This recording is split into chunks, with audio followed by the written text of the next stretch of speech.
Hello, everyone. It's a pleasure to welcome you all to this panel on how to make live service games more accessible. Servers up, everyone's welcome. As the gaming industry continues to evolve, so does our responsibility to create experiences that are inclusive to all of our players. Accessibility isn't just a feature, it is a mindset that drives better design, improved player engagement, and long-term sustainability for all of our games. In today's session, we'll be diving into strategies for building inclusive games that grow over time and adapt over time, how to balance competing priorities, and ways to keep the needs of all players at the core of development and communications. I'm honored to be joined by an incredible panel of experts. We have Drew, Jordan, and Topher. Hi, y'all. Each of us brings unique perspectives and experiences that will help us unpack this critical topic. So before diving into the questions that we have themselves, I first want to give folks a second to just introduce ourselves. So I'll go first. I'm Morgan Baker. My pronouns are she, they, and I'm the game accessibility lead for Electronic Arts. To describe myself, I am a white woman with long brown hair and very large glasses. I support our portfolio to help ensure accessibility is included early and often in our development. I'm going to go ahead then for introductions and pass it over to Drew, and then we'll go Jordan and Topher. So if you want to take it away, Drew. Hi, my name is Drew McRory. I'm the lead accessibility designer for Diablo over at Blizzard. I've been doing this for about 20 years. It's super awesome. I kind of handle all of our accessibility features that we're adding into the Diablo franchise, and then work with other teams to ensure that we're educating everybody and making games as accessible as possible across all of our IPs. I am a white man in his early 40s, also with very large black frame glasses. Awesome. We'll pass it over then to Jordan for an intro. Hi there. I'm Jordan Hedges. I'm a senior user experience designer at NetherRealm Studios. I've been in the game industry for about 7 years, so I feel like I'm like the youngest one invited to the cool kids table here. I most recently worked on Mortal Kombat 1. I'm a white man in his mid-30s, and yeah, I think that's it. Thanks, Jordan. I'm passing it over to you, Topher. Hi there, I'm Topher Winward. I'm a white male in my early 30s. I'm wearing glasses, a black jumper, and I have luscious shoulder-length hair. I'm a software engineer and accessibility advocate on Sea of Thieves at Rare Limited. So combination of working on game features as well as how do you do education within the studio and outreach and things like that. Awesome. And I'm noticing we have 3 out of 4 with large glasses. Jordan, come on. You're the odd one out. Why aren't you wearing glasses, Jordan?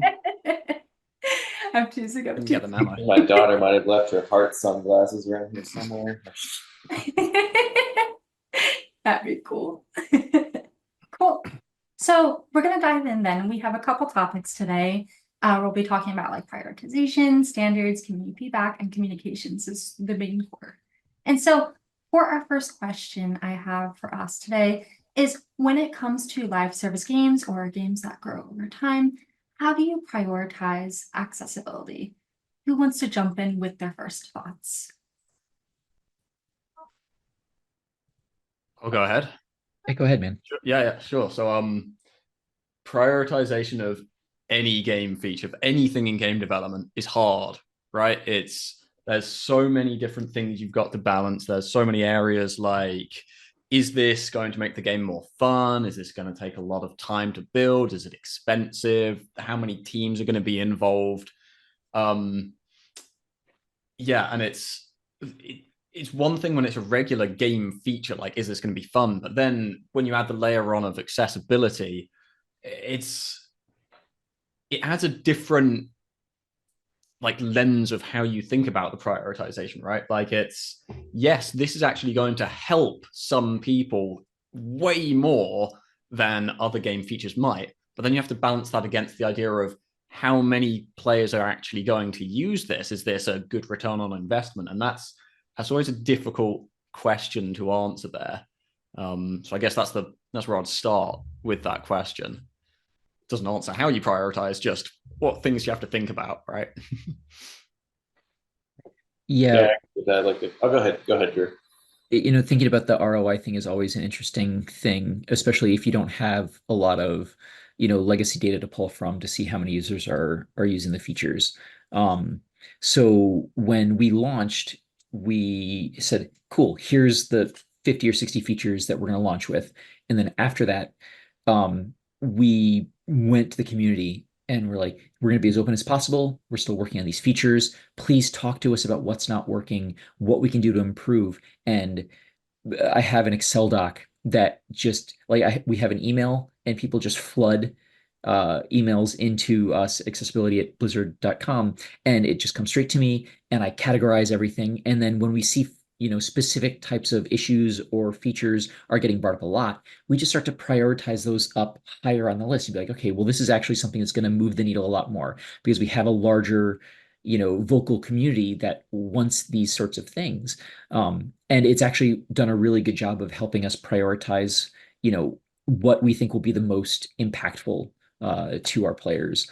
It's worked out really well. Players have been super thrilled. And it's also reaffirmed to our community that, we're not done with the accessibility journey for the game. It's like, okay, well, no, they're listening. They said, hey, people were talking about this, and then they added that feature, and that's making it better, and all that sort of stuff. It's actually been a really rewarding experience to kind of have that back and forth directly with the community.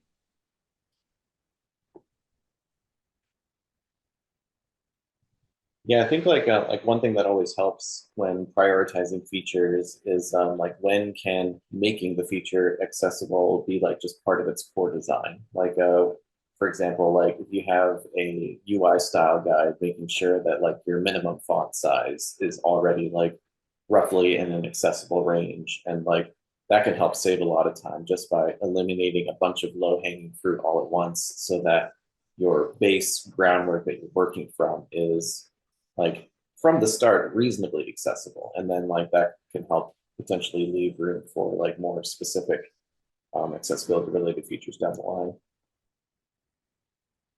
Absolutely. And I'm going to add on to that. For us, we constantly I think about like player sentiment, because I'm always thinking about like nothing about us without us. Like the folks who tend to know what the game means the most is the community, right? And so you have to constantly balance, like we have like industry standards and things that you often see, but also listening to our players as much as we can. Like if I had a nickel for every time, it's like, please text size bigger.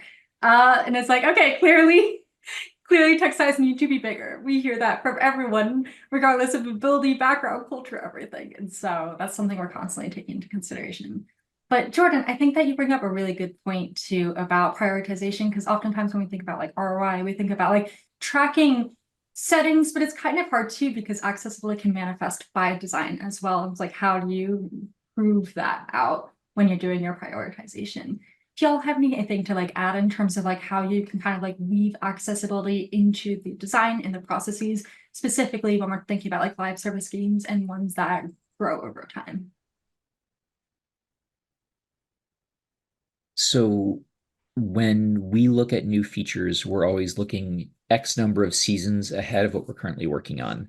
And when we have all of those meetings, I'm sitting down with all of the designers who are like, in those initial machinations, and we start to design things with accessibility in mind.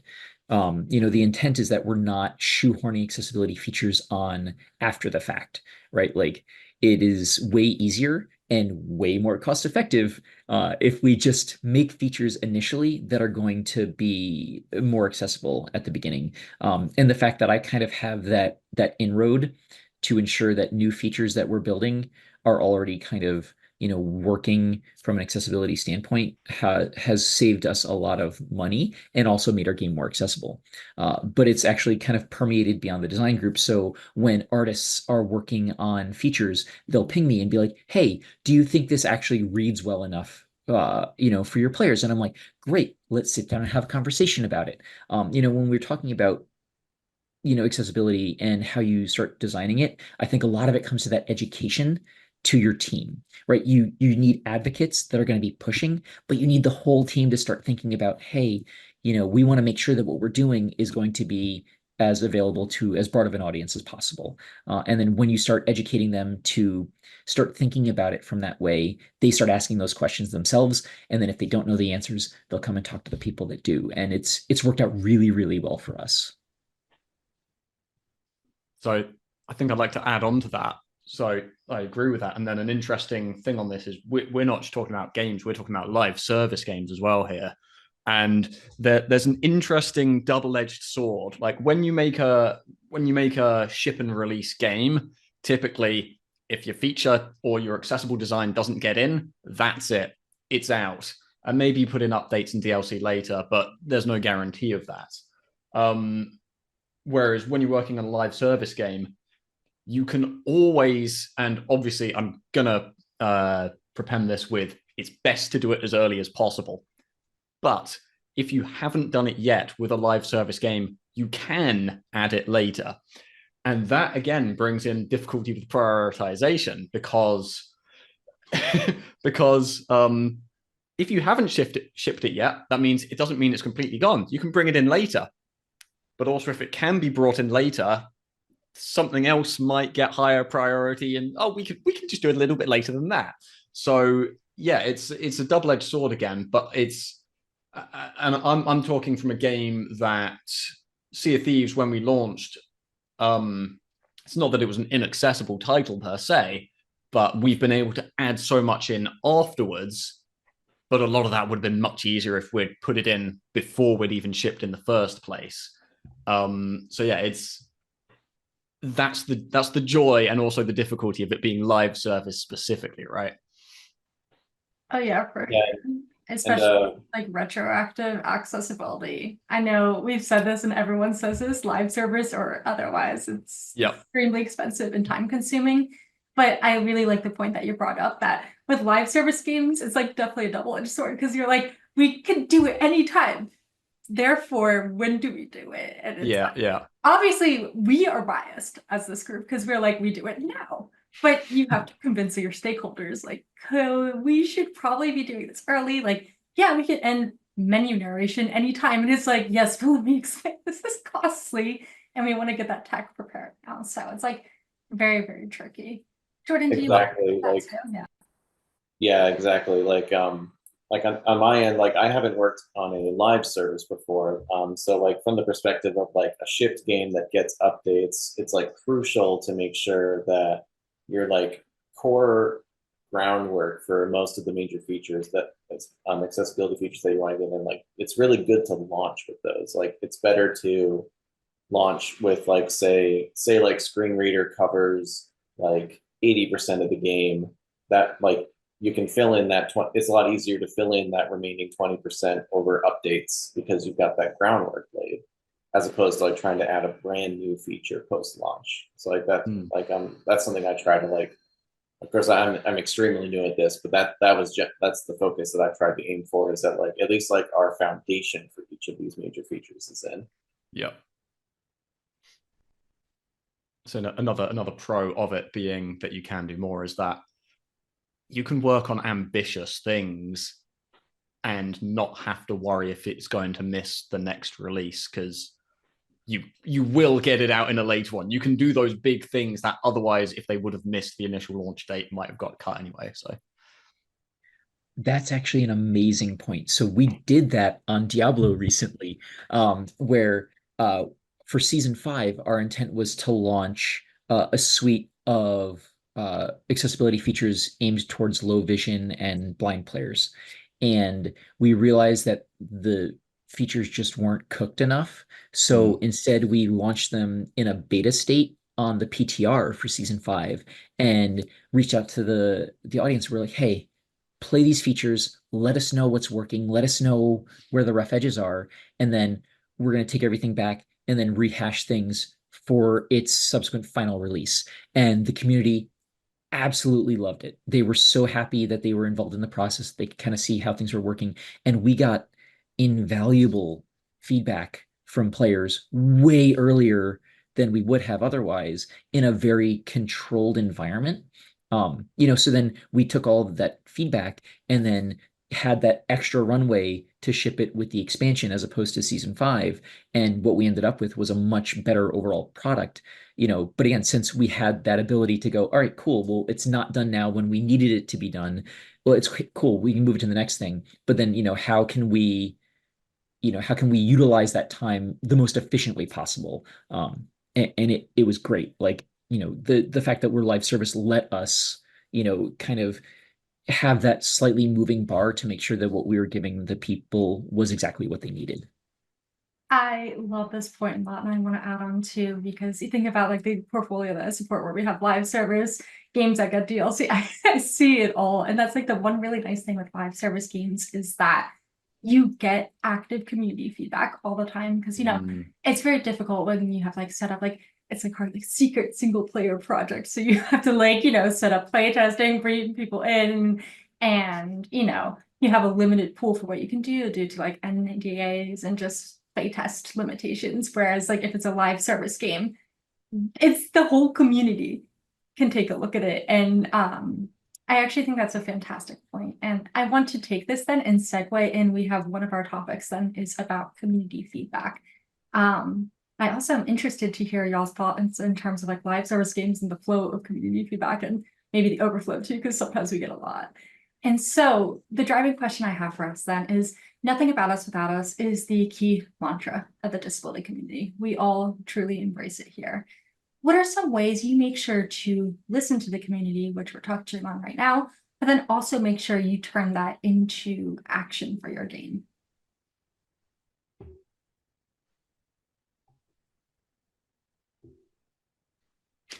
Who's going first?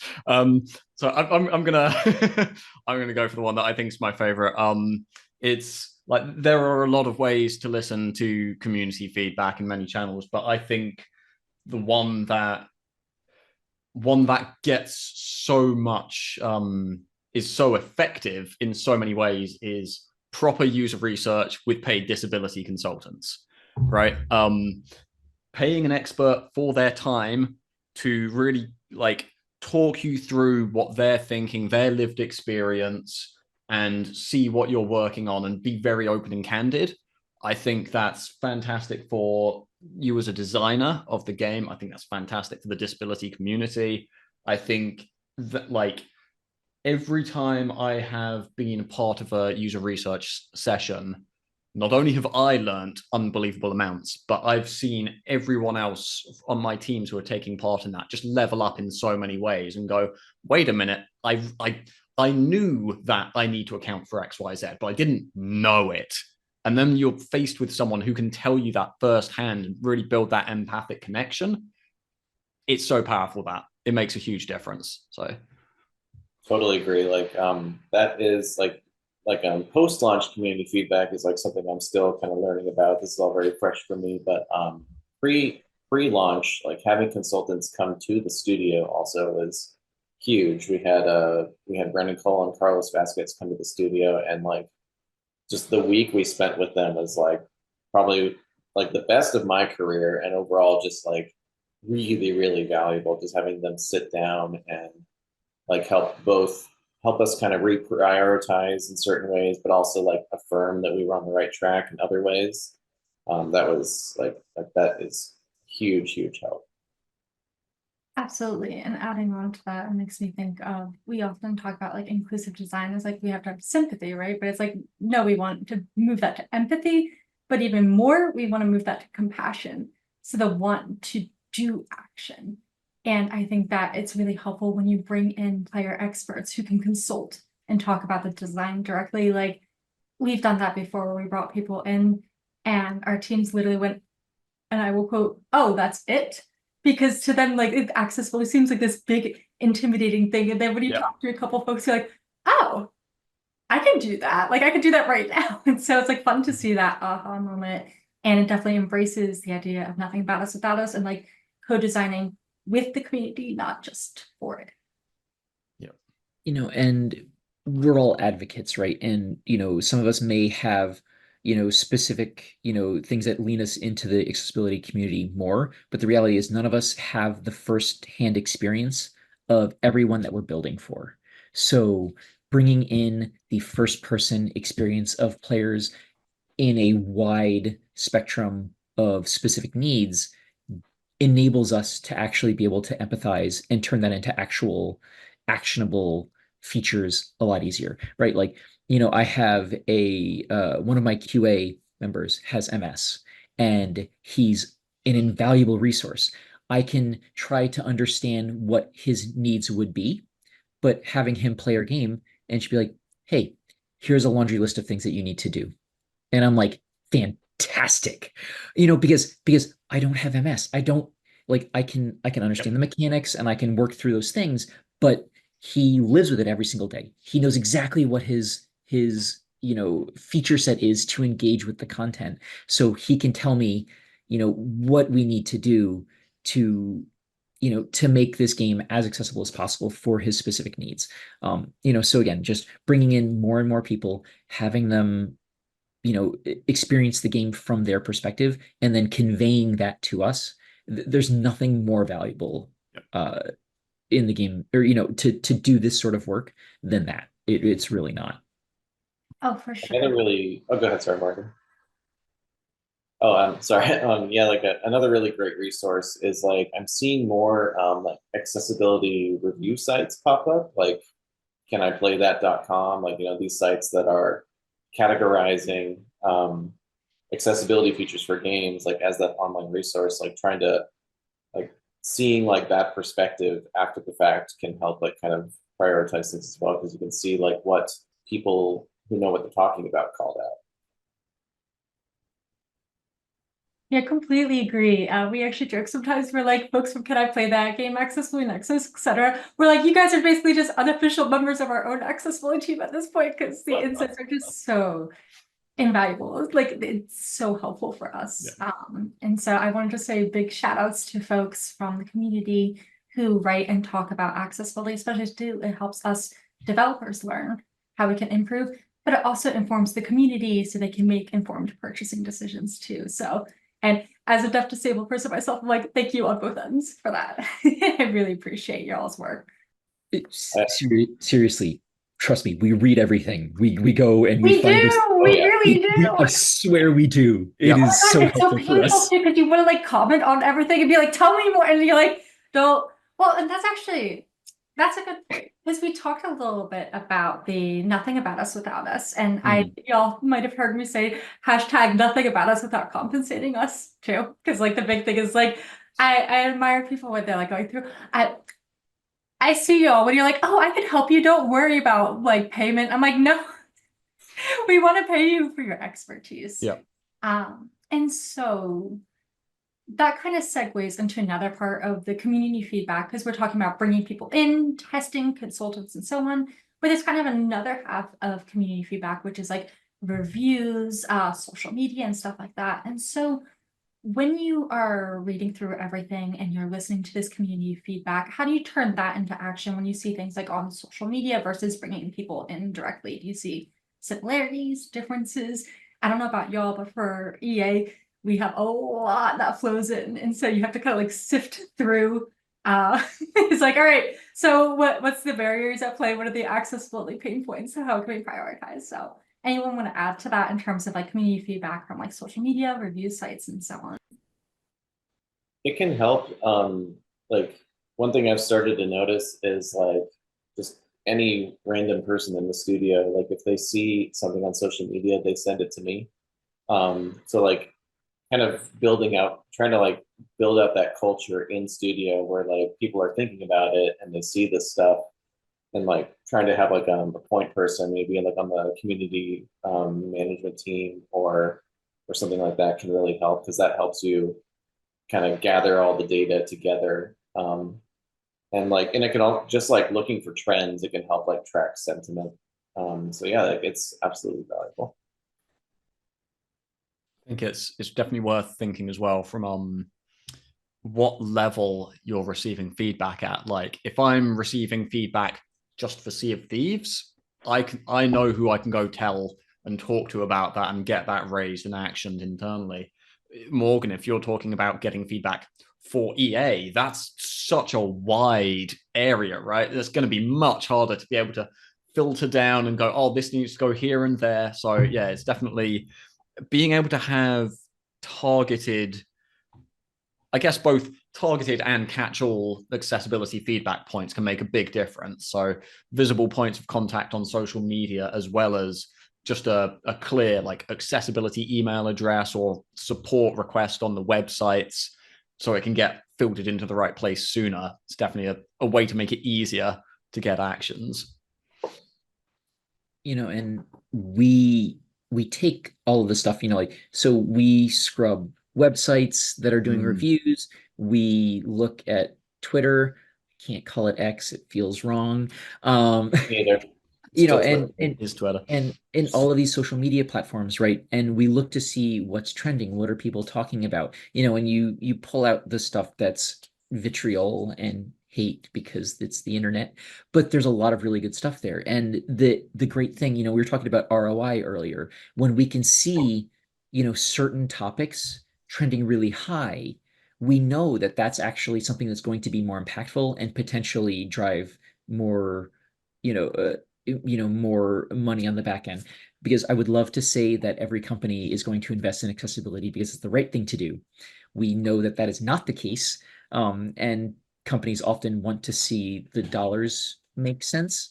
But if we have enough data to show that this is going to, move that needle enough, because again, hey, well, there's, 15,000, mentions of this specific thing about our game. Hey, maybe that's something that we should look at, because it's clearly a thing.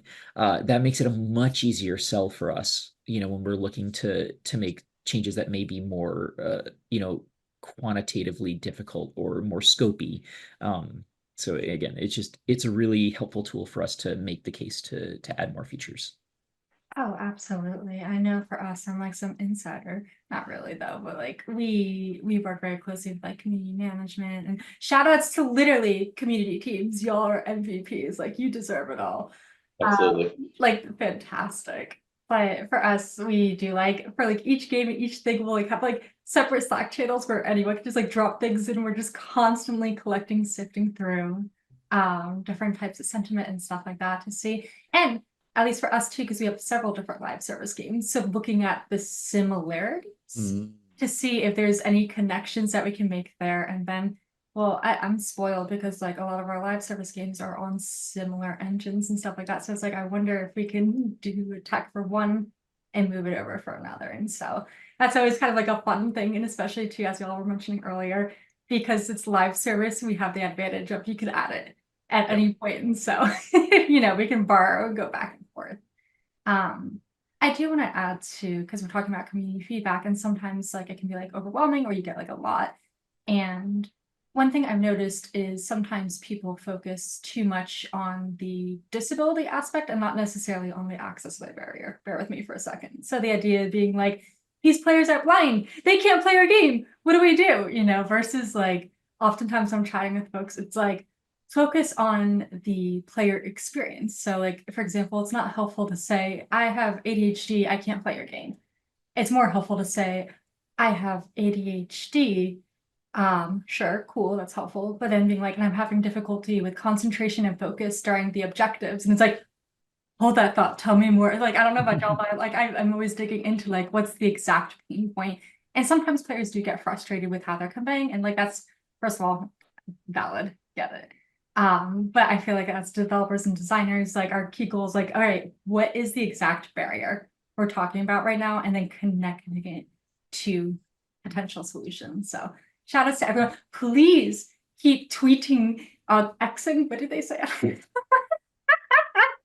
Keep Redditing, keep Discording, keep doing everything because we are listening. And I the cool kids are on Blue Sky and Mastodon these days. I know. I'm on Blue Sky now. I'm like, R.I.P. co-host. Really moved over, man. Have anyone want to add on to that? I just wanted to reaffirm what you're saying there about don't look for the disability, look for the access need, because as you say, like you can have multiple people with a variety of different disabilities who all have the same access need. I can't do this one thing. And when you can find what that is, the classic phrase you'll probably hear a lot at GAconf is solve for one, extend to many, right? You find what the problem is, you solve that, and it helps lots of other people. But I just wanted to also go back to the point you said about focus on what can be done, not what can't be done. So from there, you were just talking about as someone giving feedback. I'm just going to talk from the game design point of view. An interesting thing, say, with Sea of Thieves is that we're very open that, say, a blind person won't be able to navigate the islands very easily. That's just not part of our core design, unfortunately. But they can sail the ships. So we put a lot of effort into listening to feedback to how do we make that particular section, which they can take part in, as good as possible. So it's, again, it's focus on what can be done, not just what can't be done. I like that. You want to add on, Drew? Oh, nope, I lost it. No, sorry, I didn't. I was just gonna add on and just say that I like the idea of we talk about like high quality player experiences and focusing on like what we have already in this live service game or games that are iterated and built over time. And it's like, do we already have and how can we improve it to be the highest quality experience possible for players of different abilities, backgrounds, and cultures and everything really. It's all intersectional. And so that actually drives me into our next topic that we have, which is about like standards then. And so we were talking a lot about like prioritization, community feedback, but there are like a lot of things that we consider like the best practices, the things that we should be getting in there. And so how do you make sure you're maintaining accessibility standards when you have newly added features, whether it's through DLC or through like patches and live updates? I think an invaluable resource when trying to maintain features is like making sure that your QA team is on board and with maintaining accessibility features, because then you've got all these awesome people making like calling out like, hey, this screen isn't being read, or there's a color blindness issue on this screen. Like just kind of that whole like expanding the studio culture, but also just like establishing those standards, like that just empowers your QA team to keep doing what they already do best for your accessibility features too. Which I'm going to say a giant shout out to our QA folks for helping support accessibility. Like y'all are the backbone of all this work. So hell yeah. Yeah. I have dedicated accessibility QA, and I can't express how vital that is. Like Diablo 4 is too big for me to be able to see all of it, or any one person to see all of it. And having people that are constantly playing the game, specifically looking at accessibility, has made sure that we're not dropping the ball in a lot of places, because there's so many nooks and crannies. They are absolutely critical to our game being accessible. It wouldn't work otherwise.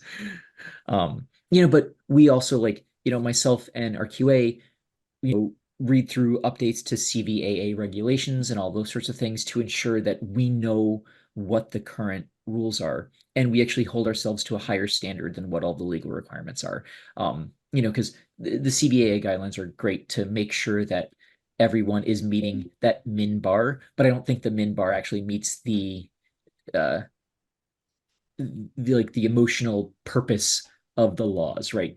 Is like meeting the letter of the law is fine, but I want us to be like, well, this is the spirit of it, which is way better. So we have like these internal things that are just like, the plus version of all the CVA requirements. And that's kind of what we go on as, what our internal requirements are. That way, if we meet our internal requirements, we blow all the CVA requirements away and don't have to worry about any of them ever. So I'm going to take a slightly different tack. We're talking about maintaining standards and like thinking about what is the current best practices. A great way to learn that, surprise, surprise, is to go to conferences like GAconf, right? I don't know if I'm going to get a free Battenberg for saying that or anything, but it's And every year, the things that get shared, the knowledge that gets shared at somewhere like GAconf evolves just a little bit. Like you'll learn something one year, and then a few years later, you'll hear it talked about again, but maybe there'll be more nuance or more understanding. It's not often that it completely changes. Oh, wait, that was best practice before. Now it's bad practice. But definitely specifics and implementation details do change over time. And being able to learn from the resources here and talk to the other people, like in the Discord or in person, that's a great way to figure out where you might be missing something. Oh, totally. Especially accessibility is an ever-growing and changing field only for the best. And so that's a great point in terms of maintaining standards for new features, is making sure you're also up to date in your current knowledge. Yeah. I'm also I would be remiss if I didn't plug the Xbox accessibility guidelines for up-to-date, high-quality accessibility recommendations. So Shout outs to the somewhere guidelines. somewhere my Microsoft brethren are cheering that you brought that up. I mean, they're super helpful. They really are. And, they're constantly updating them. It's a really great place to start. I think it's an awesome, like, if you're looking to get into accessibility, go read the Microsoft guidelines. It's a really, really good fundamental point of like, cool, here's my baseline of what is going to be a good place for our game to be. And especially a lot of them are very relevant to live service games too, like because they're so Very. universal and applicable to like any type of game, but they do have a lot of like live service and DLC considerations within the guidelines themselves, which is fantastic. Jordan, do you have anything you want to add to? Sorry, we're chatting away. No, that's good.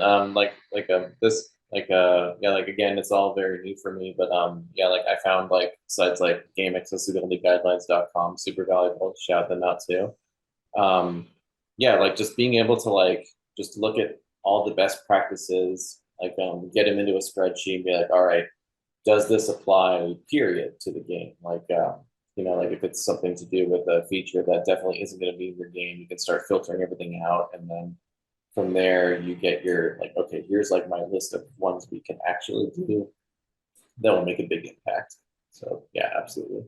Oh, totally. Especially the one nice thing is the game accessibility guidelines, because they're oriented based off like cognition, hearing, and motor. And Yes. there's different types of guidelines and how they're portrayed, but the game accessibility guidelines has the advantage of like, if you're getting feedback, like blind players are like, I can't play your game. And then you're like, I don't know what that means or where to start. Then you could go like, okay, these are all the low vision blind considerations. So it's a very good way to dip your toes in.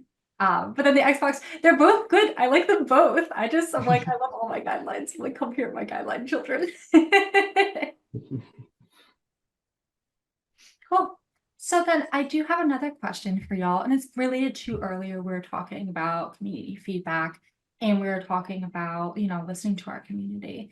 But I do want to then kind of shift this conversation to flip to what are some of the best practices when you are communicating accessibility for live service games to your community. So going the other direction. 2 words. Do it. Talk to your community about your accessibility, right? About what you can offer and preferably what you can't, so that people can make a more informed decision, right? It's still very common for even some large companies to just not share what they do or don't have. And it's hard to make a choice. If you don't know if a game is going to be playable for you or not, should I drop $70 on a title that I may not be able to play? Why would I take that risk? Yeah, absolutely. Like making sure that that is communicated like on your official website. I mean, like it's easy to be like, well, some YouTuber will tell everyone, but like at the end of the day, it's good to like make sure that like you are like your studio, your company is the one, because like the one delivering that message. And then like when it comes to like maintaining that and like additional releases of shit game, like Mark calling it out in the patch notes. And like if it's like a pretty sizable feature, make sure it's included in like any kind of update videos. Like if you do like a YouTube video that goes over new features of the game, like cover the accessibility features too if they're new. I'm sure Can I Play that will find it and report on it. It'll be fine. I mean, like things can get like updates can get pretty big, when you're talking about live Mm. service games, like what you're pushing out is a lot of content. So like we have in our patch notes an accessibility specific feature. So players can immediately go there and see what we've added that's specifically targeting them, which like when we first launched, we didn't do it. It was all just inline and people they're like, can you please just, give us a section where we don't have to hunt and peck? And I'm like, we can absolutely do that. I'm sorry. And that's been awesome. Right. And I'm in like 3 or 4 different Discord channels that are focused on players who have different specific needs. And I talk to them about what we're working on so that they have, that kind of inside track of what's coming down the pipe, what our considerations are, and all that sort of stuff. And when you're talking about live service game, a lot of what we're trying to do is maintain engagement and drive, daily active users, monthly active users. And when players know that you're still thinking about them and their needs, and that you're working on features that are going to help them, they stay more engaged because they know you're not done, and then saying, hey, all of your problems that you have right now are never going to get fixed. So the more open we can be about the fact that we're still trying to help, the better off we're going to be.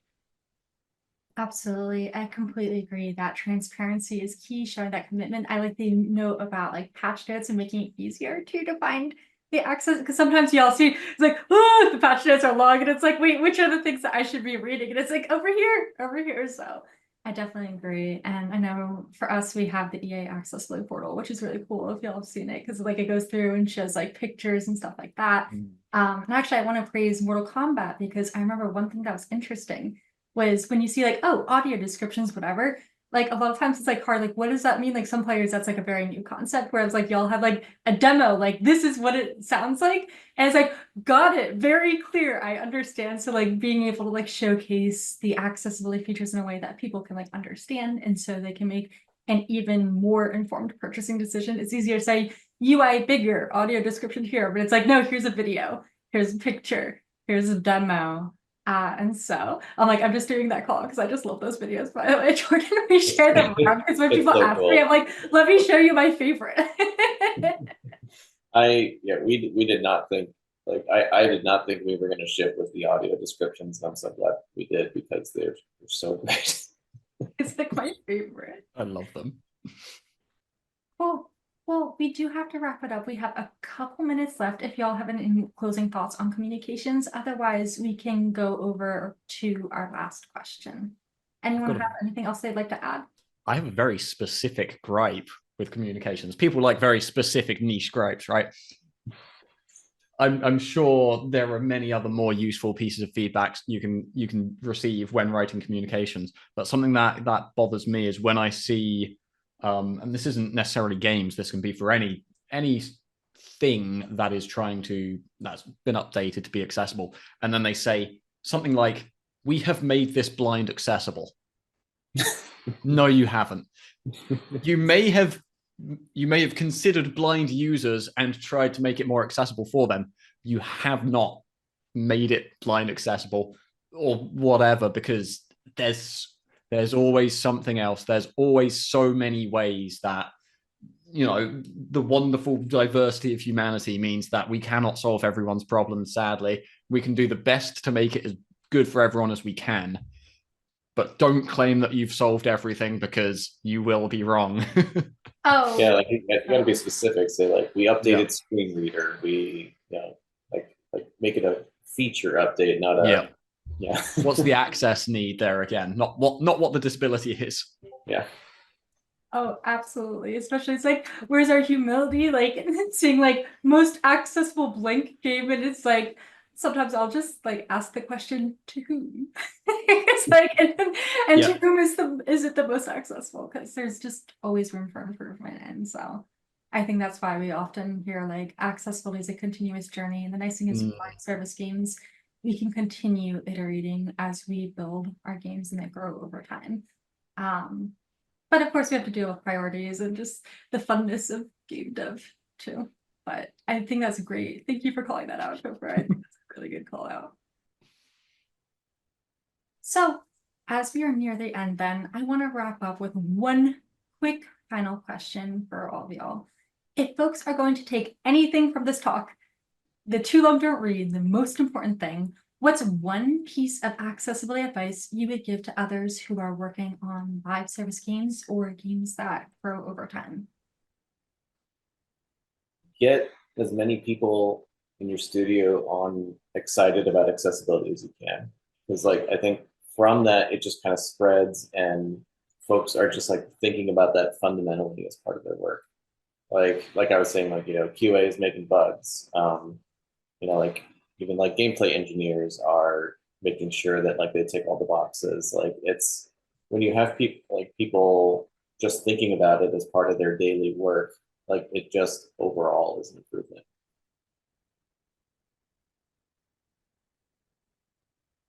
I mean, I always say that accessible design, it's a marathon, not a sprint, and that lends itself incredibly well to live service development, right? Where you need to engage the community to really understand what you need to do to make your game more accessible.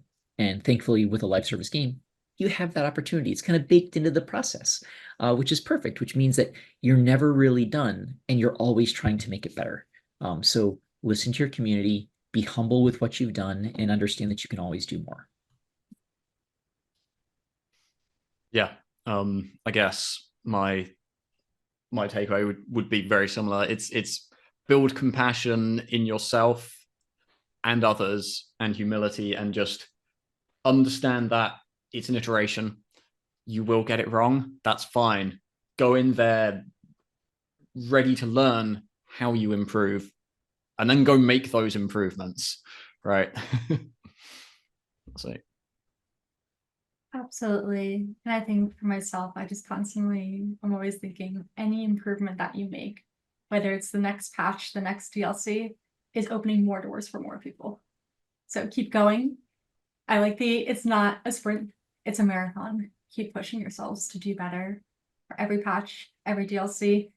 And if you can't get it the next time, then that's the beauty of live service games. Awesome. Well, we're a little bit over now. Sorry, Ian. Sorry, Tara. not sorry. We can't help ourselves. Okay. But thank you so much, guys, for your time to come out today for GAconference to talk about live service games and games that grow over time, and providing your insights into how we can think about accessibility for them early and throughout all development. This has been very insightful.